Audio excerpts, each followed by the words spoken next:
অন্তর্বর্তীকালীন সরকারের গঠিত জাতীয় ঐক্যমত্য কমিশনের সঙ্গে চলমান সংস্কার প্রস্তাব নিয়ে বৈঠক করেছে বাংলাদেশ খেলাফত মজলিসের একটি প্রতিনিধি দল। বৈঠকে সভাপতিত্ব করেন ঐক্যমত্য কমিশনের সহসভাপতি অধ্যাপক আলী রিয়াজ। আপনারা সবাই জানেন যে আসলে কি বৈঠকের আগে কমিশনের সহসভাপতি অধ্যাপক আলী রিয়াজ বলেন, সংস্কারের মূল উদ্দেশ্য পুনরায় দেশে যাতে ফ্যাসিবাদী শাসন প্রতিষ্ঠিত না হয়। এই সংস্কার কমিশনগুলোর উদ্দেশ্য হচ্ছে বাংলাদেশে এমন একটা ব্যবস্থা তৈরি করা যাতে করে বাংলাদেশে পুনরায় কোনো অবস্থাতেই একটি ফ্যাসিবাদী শাসন প্রতিষ্ঠিত হতে না পারে। পাশাপাশি যেন জনগণের অধিকার প্রতিষ্ঠিত হয়, জনগণ যেন বুঝতে পারেন যে তাদের যে অধিকার সেটা সুরক্ষিত আছে।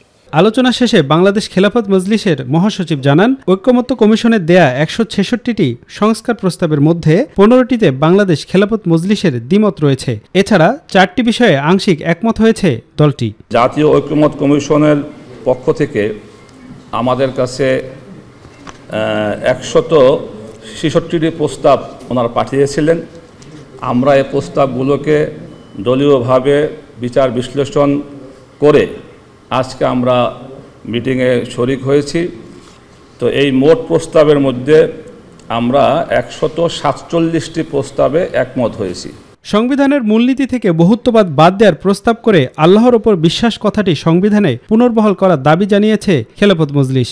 আমাদের সংবিধানে আল্লাহর উপর পূর্ণ আস্থা ও বিশ্বাস, অবিচল বিশ্বাস রাখার একটা বিধান চালু ছিল, কিন্তু বিগত ফ্যাসিস্ট সরকার ওটাকে সংবিধান থেকে রহিত করে দিয়েছে।